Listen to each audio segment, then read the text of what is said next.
My precious friend, मेरे बहुमूल्य दोस्तों, God has a very special blessing for you this month. इस महीने परमेश्वर ने आपके लिए बहुत ही विशेष आशीष रखी है। You have sought the Lord with all your heart, आपने अपने पूरे हृदय से परमेश्वर को खोजा है, with all your strength. अपने सारे बल से। And so the Lord is coming to you to bless you with all his heart. और इसलिए परमेश्वर आपके पास आते हैं कि अपने पूरे हृदय से आपको आशीष दे। This month's promise is taken from Psalm 75 and verse 3. इस महीने का प्रतिज्ञा वचन लिया गया है भजन संहिता अध्याय 75 वचन 3 से। The Lord says, प्रभु यहाँ पर कहते हैं, when the earth totters and all its inhabitants shake, it is I who keeps the pillars of the earth steady. जब पृथ्वी अपने सब रहने वालों समेत डोल रही है, तब मैं ही उसके खंभों को स्थिर करता हूँ। Yes, the earth shakes. हाँ, पृथ्वी जो है वो तो घूमती रहती, डोलती है। The earth shakes because of terrorism. और आतंकवाद के कारण पृथ्वी कांपती है। The earth shakes because of plague. मरी के कारण पृथ्वी कांपती है। The earth shakes because of famine and drought. अकाल और सूखे के कारण ये पृथ्वी कांपती है। The earth shakes because of sin and the curses of sin. पाप और पाप के श्राप के कारण ये पूरी पृथ्वी कांपती है। The earth shakes because of the works and the deeds of the wicked people who rule. और जो दुष्ट लोग राज्य करते हैं, उनके कामों और उनके कर्मों के कारण ये पृथ्वी कांपती है। It shakes because of many reasons. और बहुत से कारणों से ये पृथ्वी कांपती है। But when it shakes, it is the Almighty God who holds its pillars and keeps it steady. लेकिन जब ये कांपती है तो ये सर्वशक्तिमान परमेश्वर है जो उसके खंभों को स्थिर करता है। That's why the earth and the people who live on the earth are still not yet annihilated or destroyed. और इसीलिए जो लोग इस पृथ्वी पर रहते हैं वो अब तक नाश नहीं हुए, वो खत्म नहीं हुए। That is the power of God. और यही तो परमेश्वर की सामर्थ है। And today you must realize that He is your God too. और आज आपको ये भी याद करना है कि वो आपके भी परमेश्वर हैं। And when your life shakes, और जब आपका जीवन डगमगाता है the Almighty God comes to you तो सर्वशक्तिमान परमेश्वर आपके पास आते हैं and keeps the pillars of your life safe, और आपके जीवन के खंभों को सुरक्षित रखते हैं, your family safe, आपके परिवार को सुरक्षित रखते हैं and makes it steady. और इसे स्थिर करते हैं। Today, do you say that you are shaken on every side by the wicked devil and the wickedness of the world? क्या आज आप ये कह रहे हैं कि शैतान के कारण और चाहे इस संसार की दुष्टता के कारण आप पूरी तरह से हिल चुके हैं?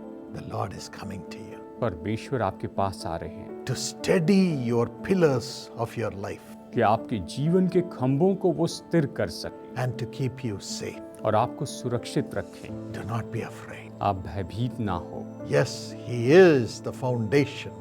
हाँ, वही तो बुनियाद है। Psalm 46 and verse 1 says, भजन संहिता 46:1 कहता है, the Lord is our refuge, परमेश्वर हमारा शरण स्थान है, our strength, वो हमारा बल है and a very present help in times of trouble. और संकट के समय तुरंत मिलने वाली वो हमारी सहायता है। Let not your heart be troubled. का मन व्याकुल ना हो। Now there are several pillars which God places in our lives. अब देखिए, ऐसे बहुत से खंबे हैं जो परमेश्वर ने हमारे जीवन में रखे हैं।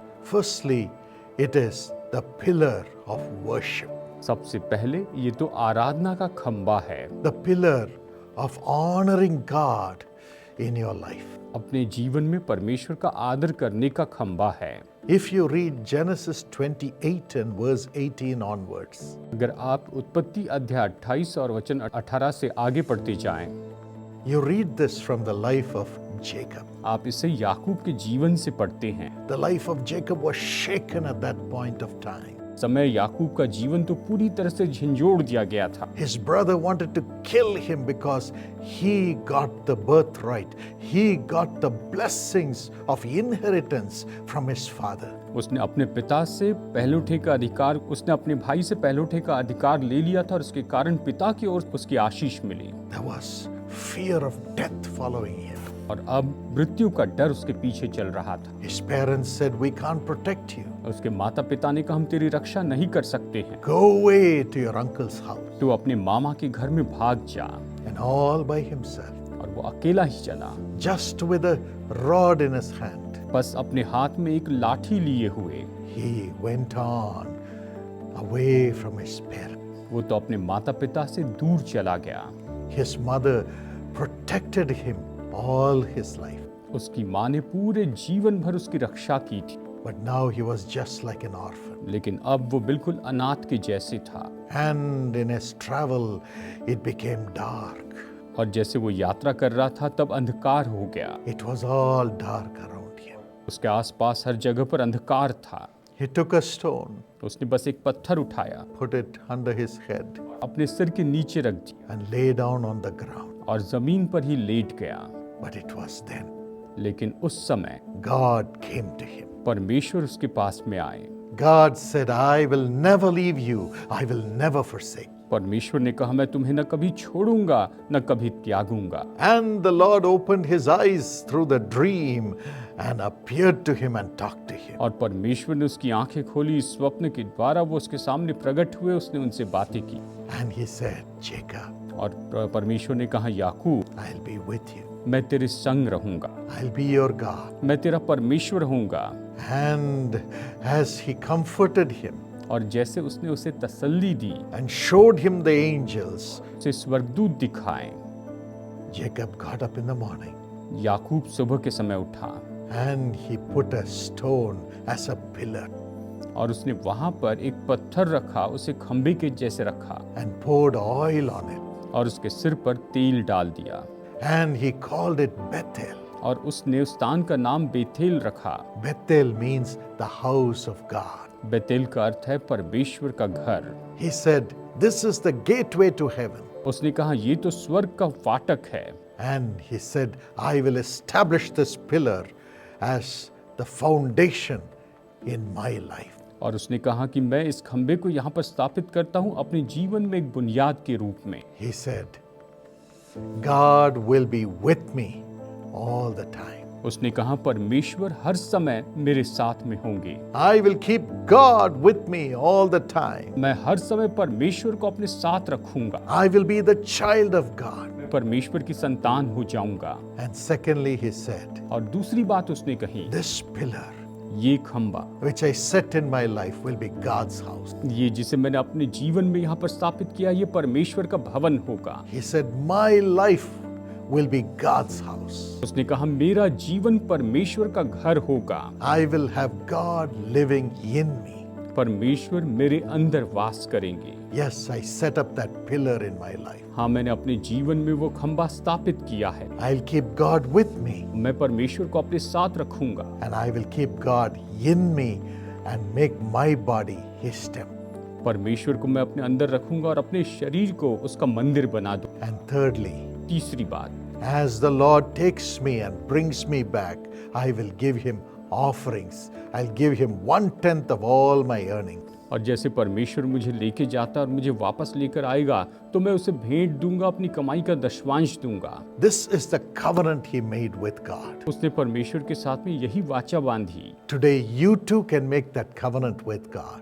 आप भी परमेश्वर के साथ ये वाचा बांध सकते हैं। Yes, say, "I give my life to Jesus. हाँ, आप कहिए मैं अपना जीवन प्रभु यीशु मसीह को देता हूँ। He is the way for my life. वही मेरे जीवन के लिए मार्ग है, He is the truth. वही सत्य है He is the life. और वही जीवन है, He is the resurrection. वही पुनरुत्थान है।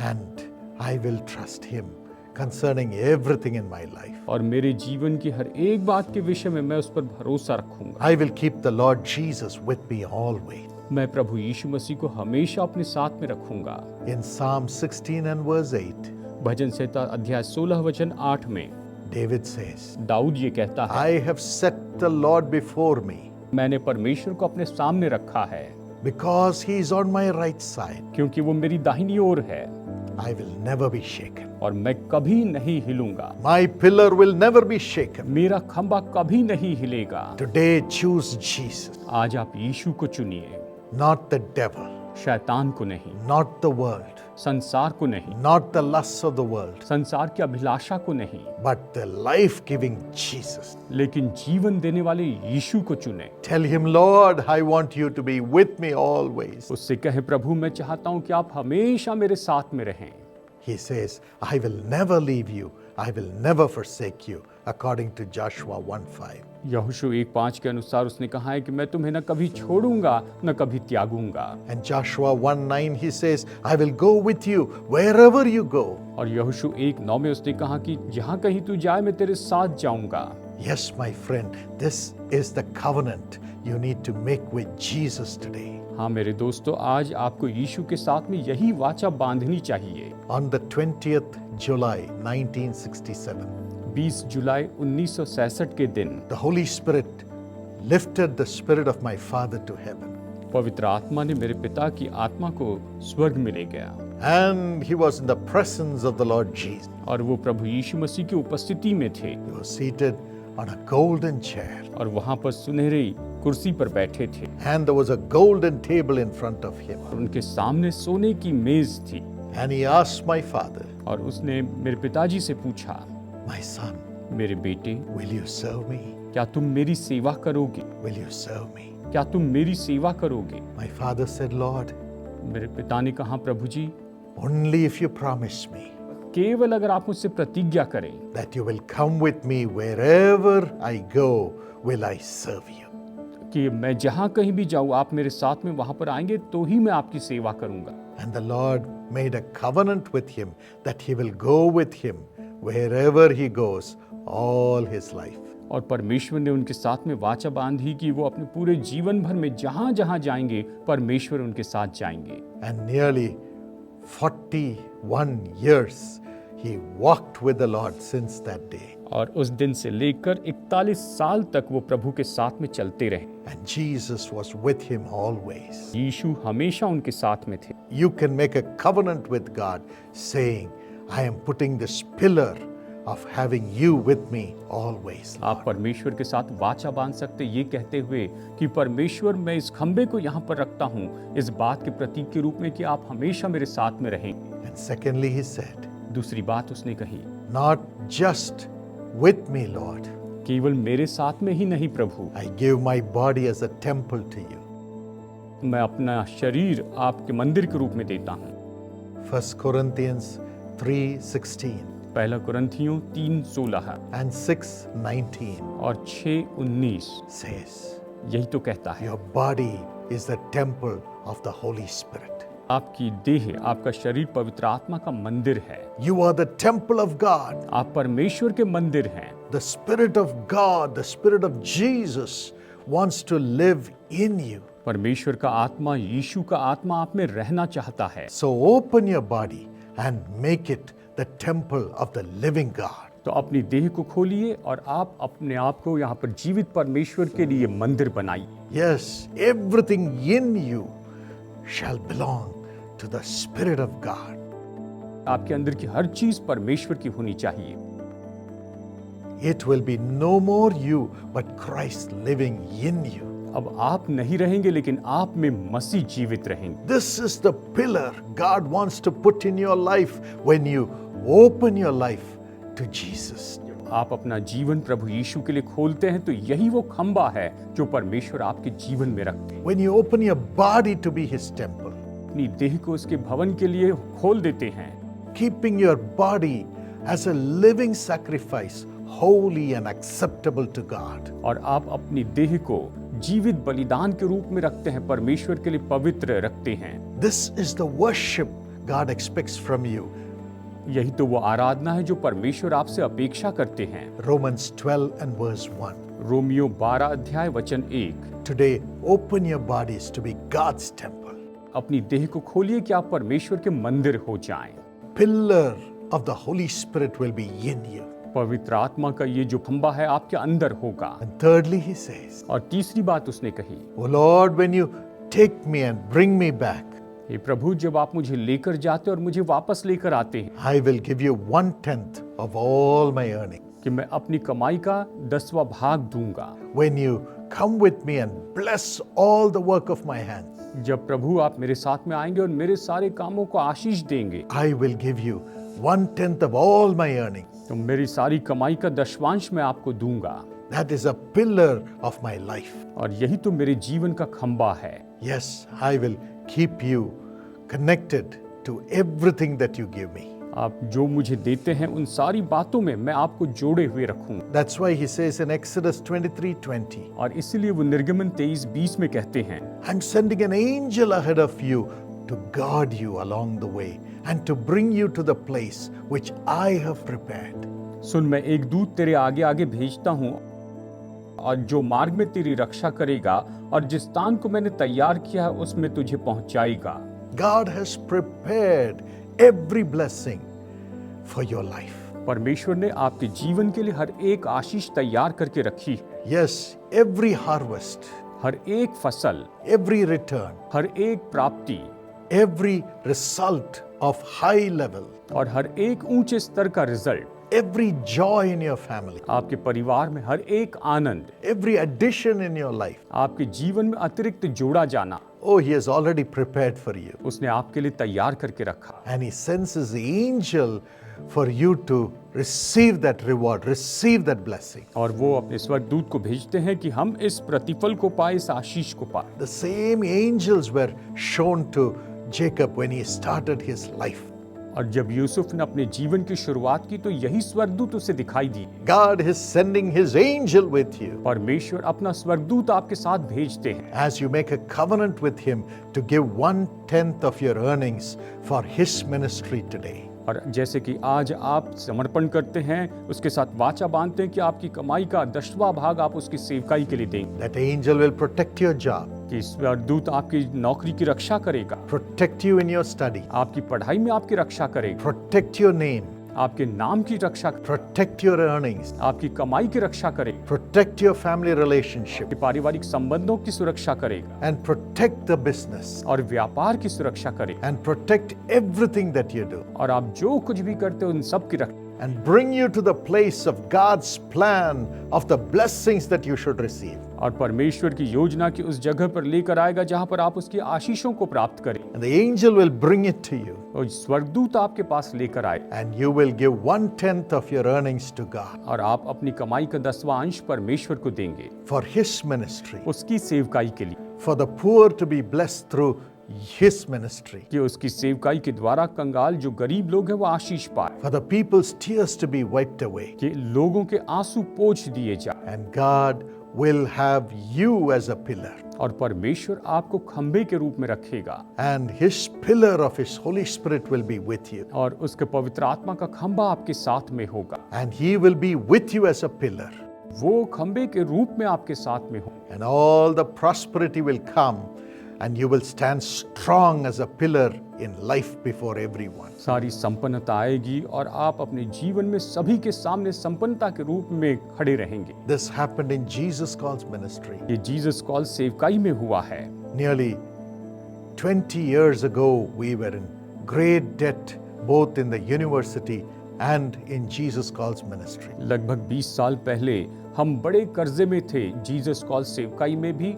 और साथ साथ यूनिवर्सिटी में भी। And Jesus appeared to my father और यीशु मेरे पिता के सामने प्रकट हुए। and he said, "My son, उसने कहा, मेरे बेटे, I know you are giving 1/10 of your earnings to my ministry. मैं जानता हूं कि तुम अपनी कमाई में से दशवांश मेरी सेवकाई के लिए देते हो, But Jesus Calls should give 1/10 of the donations it receives to other ministries. लेकिन जीसस कॉल्स को जो भी दान राशि मिलती है, भेंट राशि मिलती है, उसका दशवांश ये दूसरी सेवकाई को देने वाले बने। Then I will make the ministry to be a pillar. और तब मैं इस सेवकाई को खंबा बनाऊंगा, I'll make it strong to be a blessing. मैं इसे मजबूत बनाऊंगा ताकि ये आशीष हो जाए। Since then, we started giving in the midst of our needs to other ministries.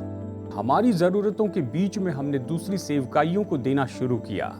helping other servants of God to build their churches, परमेश्वर के दूसरे दासों की मदद की कि उनके चर्च बना सके। taking care of the poor servants of God, परमेश्वर के गरीब जो दास हैं उनकी देखभाल की, the education of their children, उनके बच्चों की पढ़ाई की, the marriage of their children, उनके बच्चों की शादी की, the medical expenses of their family. उनके परिवार का जो मेडिकल खर्च था वो भी देखा। And in return, God started blessing Jesus calls and Karunya. और इसी के बदले में प्रभु ने जीसस कॉल्स और कारुण्या को बदले में बहुत आशीष दी। And God saved us from debt. और परमेश्वर ने हमें कर्जे से बचाया। But then, after my father passed away, लेकिन फिर मेरे पिताजी के गुजर जाने के बाद the Lord told me to care for the poor also. परमेश्वर ने मुझसे कहा कि मैं भी गरीबों की देखभाल करूं। Through Sisha, today we are able to care for thousands and thousands of poor people. आज शीशा के माध्यम से हम हजारों हजार गरीब बच्चों की देखभाल कर पा रहे हैं। Poor children, गरीब बच्चे, poor women, व गरीब स्त्रियां and old people, और बूढ़े लोग and people who do not have houses, और ऐसे लोग जिनके अपने घर नहीं, people who do not have dress, ऐसे लोग जिनके पास कपड़े नहीं, people who do not have food, ऐसे लोग जिनके पास खाना नहीं, and people who need a livelihood, और ऐसे लोग जिन्हें जीविका की जरूरत है, people who are affected by disasters. ऐसे लोग जो कि विपत्ति के द्वारा प्रभावित हुए हैं। Yes, to the best of our ability, we are able to help them through the support of the partners in India. Bharat में पार्टनर्स की सहायता से हम इन सब लोगों की सबसे अच्छी तरह से मदद करने की कोशिश कर रहे हैं And be a blessing to them through Sisha. कि शीशा के माध्यम से उनके लिए आशीष हो जाए। And God brought us totally out of debt. और परमेश्वर ने हमें कर्जे से पूरी तरह से निकाल And even today provides exactly what we need to meet the needs of the ministry, the university, and the service to the poor. और आज यूनिवर्सिटी, सेवकाई और कंगालों और गरीबों की सेवा करने के लिए जितनी भी जरूरत पड़ती है बिल्कुल सटीकता से उसे प्रभु पूरी करते हैं। God blesses every small offering that the people bring for the ministry and multiplies it and meets the needs of the ministry for us to fulfill God's plan. लोग जो अपनी भेंटें लेकर आते हैं, चाहे वो कितनी भी छोटी क्यों ना हो, लेकिन परमेश्वर उसे आशीष देते हैं, उसे बहुगुणित करते हैं और हमारी सेवकाई को पूरी करने के लिए वो उसमें मदद करते हैं। Yes, God will bless you also. हाँ, परमेश्वर आपको भी आशीष दे। Whatever you give, आप जो कुछ भी देते हैं He will multiply. वो बहुगुणित करेंगे। And look at Jacob. आप याकूब को देखिए, God multiplied everything in his life. परमेश्वर ने उसके जीवन में सब कुछ बहुगुणित किया। Yes, his uncle who employed him cheated him 10 times. और उसके जो मामा थे जिन्होंने उसे काम पर रखा था, 10 बार उसने उसे धोखा दी। He changed his salary 10 times and cheated him. 10 बार उसकी कमाई उसने बदल दी और 10 बार उसे धोखा दी। But God multiplied everything that Jacob worked for. और याकूब ने जिसके लिए भी काम किया, परमेश्वर ने उसे बहुतायत से बहुगुणित किया। And the returns came in double measure. और उसके बदले में जो उसे मिला वो तो दुगने माप में मिला। God did not permit his uncle to do injustice to him. परमेश्वर ने उसके मामा को अनुमति नहीं दी कि वो उसके साथ में अन्याय करे। And God appeared to his uncle and said, "Be careful not to say anything to Jacob, good or bad." और परमेश्वर उसके मामा लाबान के सामने प्रकट हुए और कहा कि याकूब के लिए न तू कुछ भी मत कहना, न तू बुरा कहना, न भला कहना। Genesis 31:29. उत्पत्ति अध्याय 31 वचन 29। So his uncle could not harm him, तो उसका मामा उसका कोई हानि नहीं कर सका, but rather the wealth of the wicked uncle came in double measure to Jacob, who came there with nothing in his hands. लेकिन उसके मामा का जो दुष्ट का धन था वो याकूब के पास में आया। जब याकूब वहां पर गया तो उसके पास में कुछ भी नहीं था। God blessed the labor of Jacob. परमेश्वर ने याकूब के काम को आशीष दी। And whatever his uncle gave him as salary, God multiplied it by giving him more lambs, more goats, more cattle, and so on. और जो कुछ भी याकूब ने कहा उसमें परमेश्वर ने उसे आशीष दी। परमेश्वर ने उसे और ज्यादा भेड़ें, और ज्यादा बकरियां, और ज्यादा पशु दिए। Yes, God will do that for you हाँ, परमेश्वर इसे आपके लिए करेंगे। as you give to God from whatever He gives you. और परमेश्वर आपको जो कुछ भी देते हैं उसमें से जैसे आप परमेश्वर को देते हैं, He'll protect you वो आपकी रक्षा करेंगे and He will multiply. और वो आपको बहुगुणित करेंगे। This is God's plan for you this month. आज इस महीने परमेश्वर के लिए आपकी यही योजना है। God will be a pillar to you and never allow you to be shaken. आपके लिए परमेश्वर की यही योजना है, वो आपको खंबा बनाएंगे और आपको कभी हिलने नहीं देंगे। Keep Jesus with you always हमेशा यीशु को अपने साथ में रखिए and make your body the temple of the Holy Spirit, being filled with Him every moment. अपनी देह को पवित्र आत्मा का मंदिर बनाइए और हर पल उससे आप उसे भरे रखिए And give your offerings, 1/10 of your earnings, faithfully to God. और विश्वास योग्य रीति से अपनी भेंटें, अपनी कमाई का दशमांश परमेश्वर को दीजिए And you will be strong as a pillar in life. और आप जीवन में मजबूत खंबे के जैसे हों। May God give you this blessing. परमेश्वर आपको यह आशीष दे। Father, bless your son, your daughter, पिता, आप अपने बेटे, अपने बेटी को आशीष दीजिए। and be a pillar of fire, pillar of cloud around them. ये आपके आसपास आग और बादल के खंबे के जैसे हो। Protect them, इनकी रक्षा कीजिए, lead them, आप इनकी अगुवाई कीजिए, and prosper them. इन्हें संपन्न कीजिए And help them to have you, the Holy Spirit, in them always. और मदद कीजिए प्रभु कि आप इनमें पवित्र आत्मा, आप इनमें हमेशा हो। In Jesus' name, यीशु के नाम में amen. आमीन। God bless you. प्रभु आपको आशीष दे।